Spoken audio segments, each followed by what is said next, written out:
Hello, my name is Ilya Tsoy, and this is my presentation of the debate topic whether a software developer who was paid to develop a backdoor in a software package for a large company should be required by the government to help gain access in a criminal investigation. And the perspective that I'm going to introduce and support is yes, a software developer should be required to turn over information to the government. First of all, it's important to note that the governments of multiple countries already have the backdoors or sometimes even fully authorized access to the software of different companies. And they successfully use it for various reasons. A great example of that would be the national security agencies and Federal Bureau of Investigation's secret program called PRISM. The purpose of that program is to collect data from major IT and social media companies such as Microsoft, Apple, YouTube, Facebook, Skype, AOL, Google, Yahoo, and more of them. The type of information that these two companies provide includes emails, videos, voice chat, photos, stored data, file transfers, and much more. All of that may seem like a huge disclosure of users' personal data, but I'm going to explain how much it actually benefits society.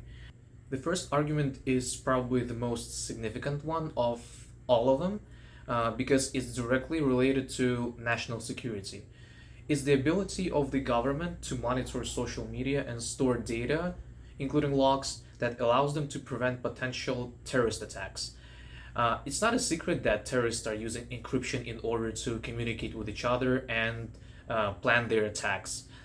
This means that the social media platforms with end-to-end encryption, such as WhatsApp or Instagram Direct, may potentially be a useful tool for terrorists. Allowing the government to have a backdoor to the encrypted data transfer will significantly reduce the amount of committed terrorist attacks and amount of future potential terrorist attacks. Another good way in which the backdoors help to counter the terrorism is gaining full access to the stored data such as logs. They reveal the entire history of online actions of a suspected individual and show where and when he or she was communicating with other terrorists or illegal companies. Not only it helps to prevent the attack, but it also assists other investigations related to the illegal business in the US and other countries. The second argument is very closely related to the first argument, but I personally consider it to be as a separate one.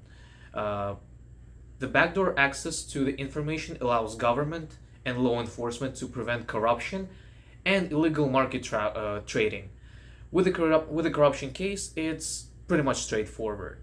Any corruption deal attempt will be monitored by the law enforcement via social media backdoor or store data backdoor, which stores the information about illegal transactions.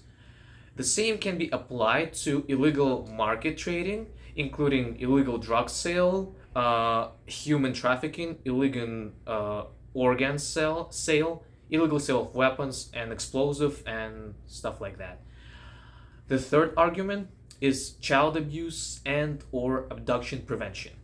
The first and most obvious way the backdoor access helps to prevent this is that the law enforcement will have access to potential abusers' social media text and voice messages.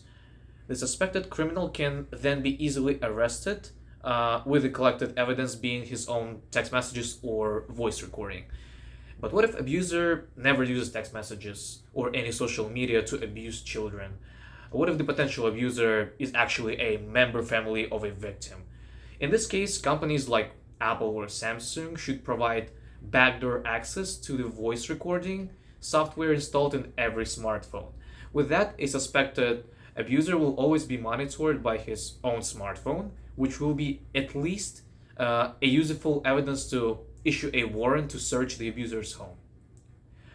Overall, this will drastically reduce the number of child abduction cases. Another argument why software engineers should provide a backdoor access to the government is cybercrimes prevention. It is true that private cybersecurity companies provide a great service of protecting the data for small to medium businesses, but when cyber attack is aimed at the government or at the entire nation, they can't do much about that. In this case, the entire NSA's cybersecurity branch should be opposing the threat.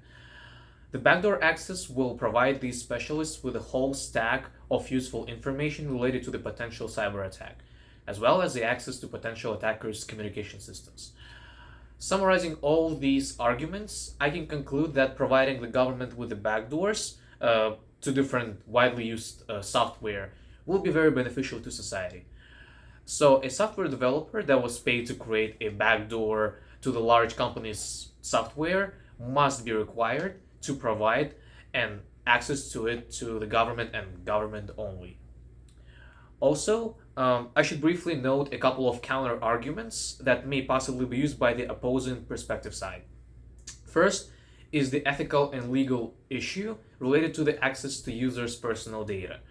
It's true that provision of backdoor will grant a government and access to citizens' personal data, but my response to that is pretty much simple. Government and law enforcement will never search for an individual's private data if this individual is not a suspected criminal. It's physically impossible for law enforcement to monitor every single citizen 24 hours a day. In other words, they don't really care much about personal data of law-abiding citizens. Another possible issue is technological. It's complicated to create a backdoor without breaking the entire security system of a company. It sounds like a reasonable counter argument, but creating a backdoor does not necessarily mean breaking the security system of the software. It's also referred to granting a full access to the law enforcement, which can be implemented by software engineers in the companies that own this software. In conclusion, governments having access to the software backdoors will have both positive and negative outcomes. But again, in my personal opinion, the benefits from doing that significantly overcome the disadvantages if it comes to the security of the entire nation. Thank you for watching.